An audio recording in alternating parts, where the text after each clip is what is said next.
Hi అందరికీ. ఈరోజు మనం ఎంతో సింపుల్ అయిన ఎగ్ ఫ్రై చేసుకుందాం. దాని ప్రాసెస్ చూద్దామా? చాలా సింపుల్ అండి. మీరు కూడా సింపుల్గా చేసేసుకోవచ్చు ఇంట్లో. బ్యాచులర్స్ అయినా ఎవరైనా సరే ఇంట్లో చాలా ఈజీగా చేసేసుకోవచ్చు ఈ ఎగ్ ఫ్రైని. 2 ఎగ్స్, కారం, సాల్ట్, అలాగే పచ్చిమిరపకాయలు, కరివేపాకు ఉంటే సరిపోతాయి దీంట్లోకి. ఇంకేం ఎక్స్ట్రా అక్కర్లేదు. చూద్దామా దీని ప్రాసెస్. ఒక బాండీ పెట్టుకుని ఆ బాండీలో తగినంత ఆయిల్ పోసుకోవాలి. ఆయిల్ హీట్ అయిన తర్వాత ముందుగా కట్ చేసి పెట్టుకున్న మనం ఎంతమంది ఉంటే అన్ని ఉల్లిపాయలు కాదు, మీకు దానికి తగినంత ఉల్లిపాయలు వేసుకుని కొంచెం ఫ్రై చేసుకోవాలి. ఫ్రై చేసుకున్న తర్వాత అవి ఆనియన్స్ అన్నీ కొంచెం మగ్గాలి, లేకపోతే మగ్గకపోతే తీయగా వస్తాయి అవి ఆనియన్స్. కాబట్టి మనం మగ్గనివ్వాలి. ఒక 5 minutes మూతేసి మగ్గిన తర్వాత మనం ఆ మగ్గే టైంలో మనం ఒక 2 పచ్చిమిరపకాయలు, అలాగే కొంచెం 2 కరివేపాకు రెబ్బలు తీసుకోవాలి. కట్ చేసి పెట్టుకున్న పచ్చిమిరపకాయలు అలాగే కరివేపాకును వేసుకుని లైట్గా తిప్పుకొని అవి కూడా కొంచెం లైట్గా వేగాలండి. వేగడానికి నేనైతే మూత వేస్తున్నాను. మీరు పక్కనే ఉంటే తిప్పుకున్నా సరే వేగిపోతాయి. కొంచెం స్పీడ్గా పెట్టుకుని తిప్పుకున్నా వేగిపోతాయి. ఉల్లిపాయలు మాత్రం లైట్ బ్రౌన్ కలర్ రావాలండి.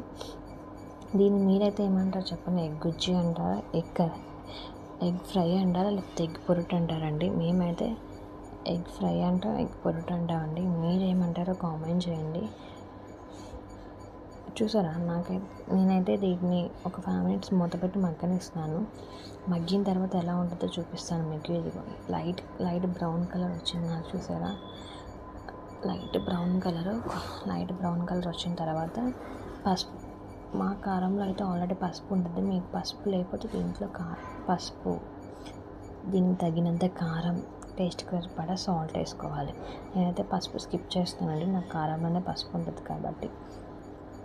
కారం 3 spoons వేసాను నేనైతే దాంట్లో. అలాగే నాకు తగినంత సాల్ట్ వేసుకొని తిప్పుకోవాలండి. తిప్పుకున్న తర్వాత నేనైతే బ్రేక్ చేసేసాను ఎగ్స్. నాకు వీడియోలో తీయడం కుదరలేదు కాబట్టి నేను బ్రేక్ చేసినాను చూపించాను. అదిగోండి, నేనైతే 3 eggs వేసానండి. అవి లైట్గా తిప్పుకోవాలండి. తిప్పేసుకోమాకండి, అది ముక్కలు అయిపోద్ది. లైట్గా తిప్పుకోండి. లైట్గా తిప్పుకున్న తర్వాత నాకైతే స్పీడ్గా చూపించేపాటికి అలా అయిందండి. మీరైతే వాటిని లైట్గా తిప్పుకొని మూతేసుకోండి. ఒక 5 minutes మూత వేసుకుని అలా స్లిమ్లో పెట్టుకుని అలా వదిలేసేయండి. దాన్ని ఏం తిప్పమాకండి. స్లిమ్లో పెట్టుకుని వదిలేస్తే అవి మీకు దగ్గర పడితే అది కలుపుకోవడానికి కూడా బాగుంటుంది. ఇదిగోండి, 5 minutes తర్వాత నాకు గుజ్జు చూడండి, అదొక లేయర్ లాగా వచ్చింది. మనం ఈ టైంలో స్టవ్ బంద్ చేసేసుకోవచ్చు. అలాగే ఈ టైంలోనే మీకు టేస్ట్కి సరిపడా చూసుకుని సాల్ట్ కూడా వేసుకోండి. మీ దగ్గర ఉంటే దీంట్లో కొరియండర్ కూడా వేసుకోవచ్చు, కొత్తిమీర కూడా వేసుకొని సర్వ్ చేసుకోవచ్చు. ఇంతే అండి ఎగ్ బుజ్జి. మీకు నచ్చితే లైక్ చేసి షేర్ చేయండి, సబ్స్క్రైబ్ చేయండి మన channel. Thank you for watching.